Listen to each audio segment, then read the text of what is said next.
Hey, Stupid Archer here, and I'm back with another another review. This is the long overdue review of my bear Kodiak, which I'm holding in my hands. It took me a little bit time. I didn't shoot as much as I wanted, but now I'm here to talk to you about it and tell you, do I recommend this little bow? I will try to remain completely unbiased, even though I'm a pretty big fan of bear archery equipment and Fred Bear's his whole history and what he did for us traditional archers. So I'll shoot it, convey you my thoughts, talk about the looks, about performance, and about the overall quality of this little bow. So let's go. The setup is 40-pound gray glass bear Kodiak Hunter. With this bow I got the quiver, which is made for bear Kodiak, so it fits really good. Is a limb mounting quiver. I'm shooting Eastern Legacy 400 spine, 33 inches in length. The reason is because I have a huge draw length from 31.5 inches. They're pretty heavy. They're now around 550 grain, if I remember quite good.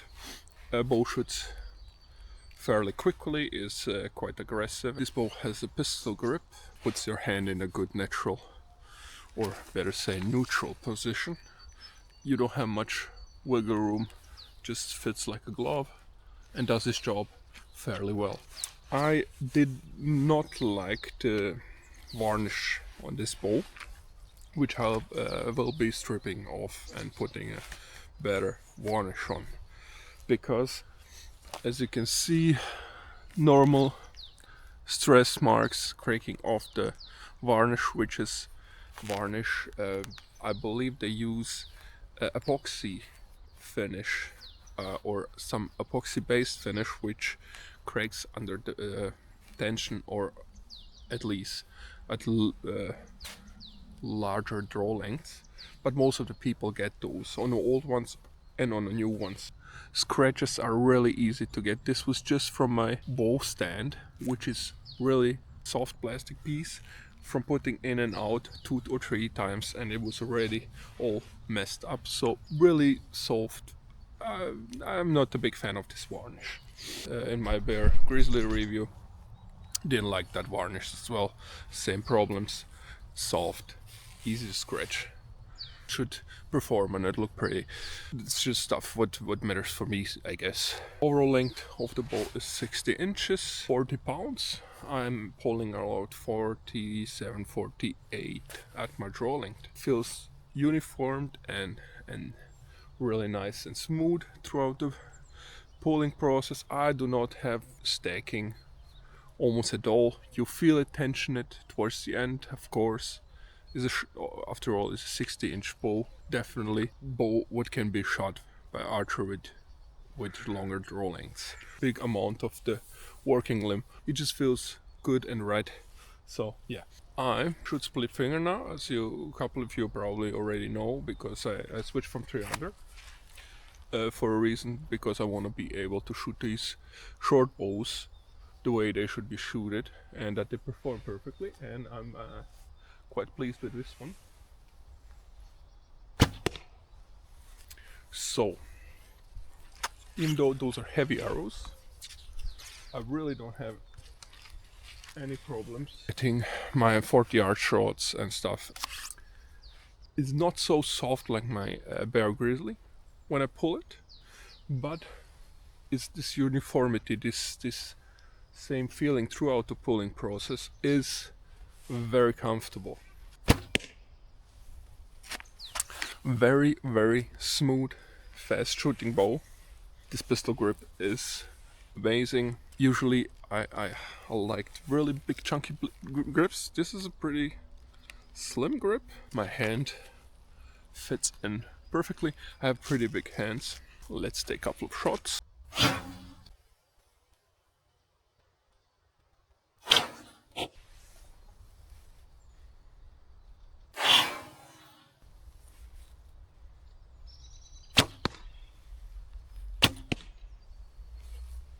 And I just pulled the shot and broke my arrow. So I was hitting some, I believe it was a stone that I hit. Yeah, it happens.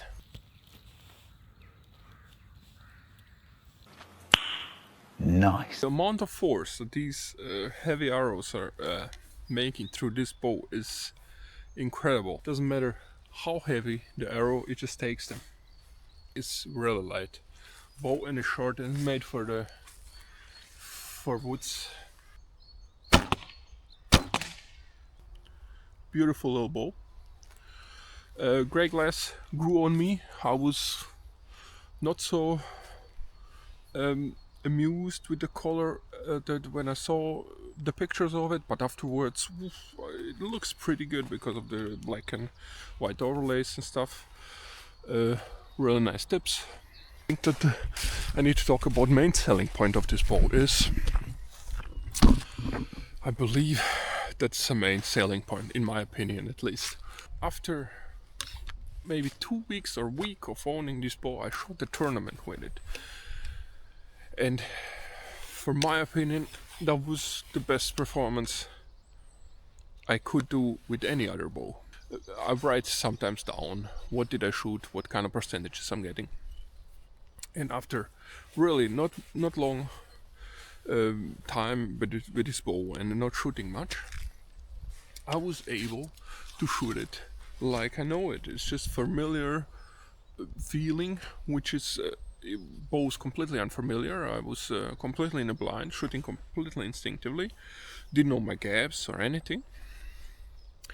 And somehow I managed to pull off the shots on 40-45 yards, hitting the kills and stuff, and did struggle also on that course, but I did, in my opinion, as good as I would do on a newly placed 3D tournament course without knowing anything what's coming. I'm not that good of an archer that I would say, oh, I performed extremely good, but when I compare my numbers, it was almost no difference at all. And this is my main takeaway, or should be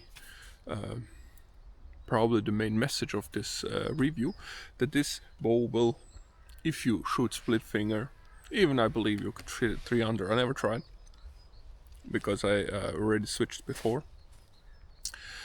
If you shoot for some time already, you can pick up this bow, have 2-3 training sessions, and you will be pretty efficient with it.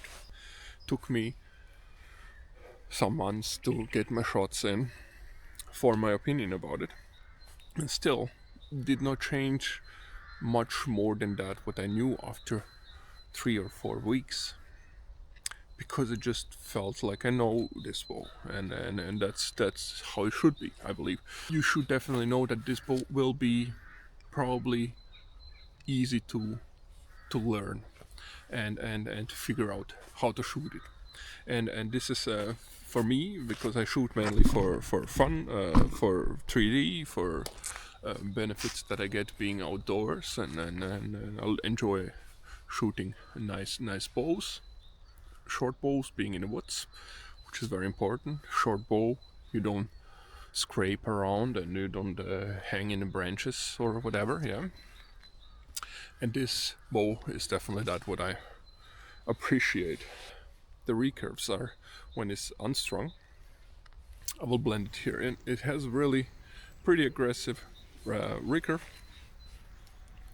and is very efficient, as I see with heavy arrows and the distances. When I shoot a heavy arrow on distance, still I'm able to come to those longer distances which I need, which would be 35, 40, 45 yards without any problem. Trajectory is real nice. It is extremely quiet. It was really easy to get it quiet. Usually I would have some problems, then I would need to take the strings which are Dacron and fast flight, doesn't matter. With this one, doesn't matter. I was just putting this is my third or fourth string that I try on. All of them with low puffs, quiet as they come. Nice quiet shooting bow, which this definitely is. It is quiet, easy to shoot, really, really good. Performing bow, you get plenty of bow for the money. This bow was issued 1967, I believe, and it was reissued in 2022, and there is a reason for it. The reason is they're just good. They are smooth. They hit hard. They perform. What more can you want from the bow? Comfortable grip, really good speeds, really nice smoothness. Even for the long drawlings, not much people talk about it because most of the people fit into that area of 27 till 29 inches of draw length. There is a reason why they brought it back, and there is a reason why the people back then loved it, and they still shoot it. The people who bought it in 60s, they shoot it still to this day, and they are reliable and good bows. So yeah, beware of the varnish, as I said. Beautiful Shidua wood in the middle. Looks are awesome. Gray glass fits perfectly. When you see it live, you understand the design decisions they made. Gray glass, white and black overlays, white and black tips, and high contrast Shidua wood. Comes with a Dana Flight string, but it takes all of the modern materials, string materials. Still important to say that the limbs are made out of maple core laminates, and they come. The bows come from 35 till 60 pounds, draw length at 28 in 5 pound increments. If you search a good, reliable bow, search no more, because this is definitely a good one. Performs, and he does what he should do, and it's plenty of fun. So yeah, hope you enjoyed it. So yeah, Steep is out. See you next one.